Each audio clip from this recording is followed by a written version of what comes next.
brought to you by Silver Pumps.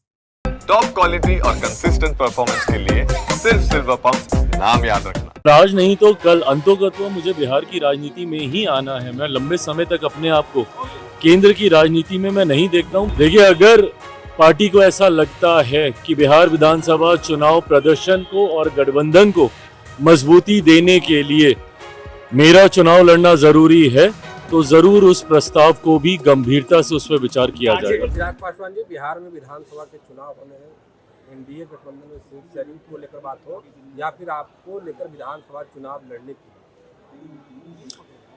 देखिए, एक बात तो तय है और इस बात को मैं कई बार कह चुका हूँ, पुनः एक बार दोहरा देता हूँ कि मेरा राजनीति में आने का कारण बिहार और बिहारी ही रहे हैं, और आज नहीं तो कल अंतोगत्वा मुझे बिहार की राजनीति में ही आना है। मैं लंबे समय तक अपने आप को केंद्र की राजनीति में मैं नहीं देखता हूँ। बिहार फर्स्ट, बिहारी फर्स्ट की सोच के साथ मैं आगे बढ़ा हूँ, तो आना मुझे वापस अपने राज्य ही है, बिहार ही है।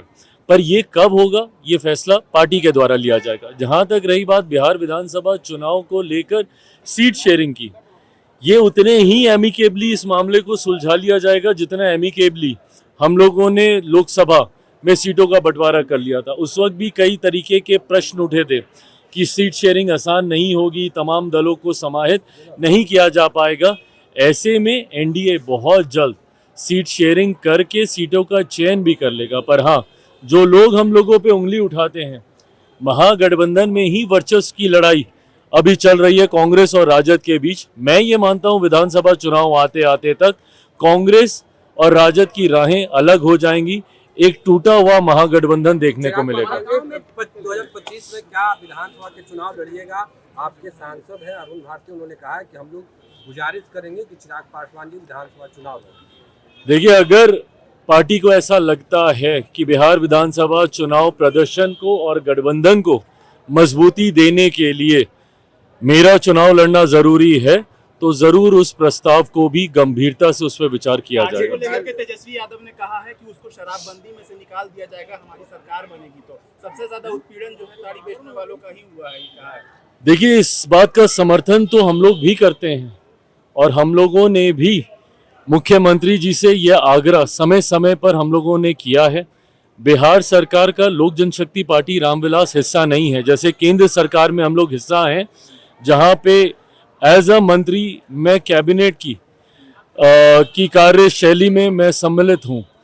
पर ठीक उसके विपरीत बिहार में, क्योंकि हमारे पास वो संख्या बल भी नहीं है, तो ऐसे में बिहार सरकार का हम लोग समर्थन जरूर करते हैं, पर हम लोग बिहार सरकार का हिस्सा नहीं है।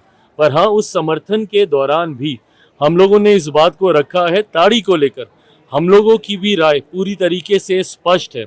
ये एक प्राकृतिक पदार्थ है, इसको शराब की श्रेणी में लाना उचित नहीं होगा। लंबे समय से पीढ़ी दर पीढ़ी ताड़ी से जुड़े हुए व्यवसाय से पीढ़ी दर पीढ़ी लोग अपने आप को जोड़कर देखते हैं। ऐसे में हम लोगों ने भी कई बार आग्रह किया है, मांग किया है कि इसको शराब की श्रेणी से निकालकर जो लोग इस व्यवसाय के साथ जुड़े हुए हैं उनको जुड़े रहना देना चाहिए, उनका व्यवसाय चलते रहना चाहिए। चिराग पासवान जी, जीतन राम मांझी गृह मंत्री अमित शाह से मुलाकात किए, लोकसभा चुनाव के बाद नाराज चल रहे थे, कह रहे थे जो बात हुई थी उस पर एनडीए के लोग खड़े नहीं हुए। क्या विधानसभा में देखिए, गठबंधन के हर दल को के पास ये स्वतंत्रता है कि जाके अपने सुझाव, अपनी शिकायतों को उचित मंच पर रखे। यहाँ पे भारतीय जनता पार्टी एनडीए गठबंधन में सबसे बड़ी पार्टी है, सबसे बड़ा प्रमुख दल है, तो ऐसे में अलग अलग समय पर घटक जाके अपनी बातों को वहाँ पे रखने का काम करते हैं। मुझे नहीं पता कि लोकसभा के वक्त क्या वादे किए गए थे, नहीं किए गए थे, उनको पूरा किया गया, नहीं पूरा किया गया। बट अगर कहीं पर भी कोई ऐसी बात है तो मैं ये विश्वास रखता हूँ कि भारतीय जनता पार्टी अपने सहयोगियों को पूरा सम्मान देने के लिए जानी जाती है, उनकी मांगों को, उनके सुझावों को सुनने के लिए वो जानी जाती है। तो अगर कोई भी ऐसी बात होगी, तो मांझी जी की आज मुलाकात हुई है माननीय गृह मंत्री से, तो उन्होंने अपनी बातों को रखा होगा और उन्हें संतोषजनक जवाब मिला होगा।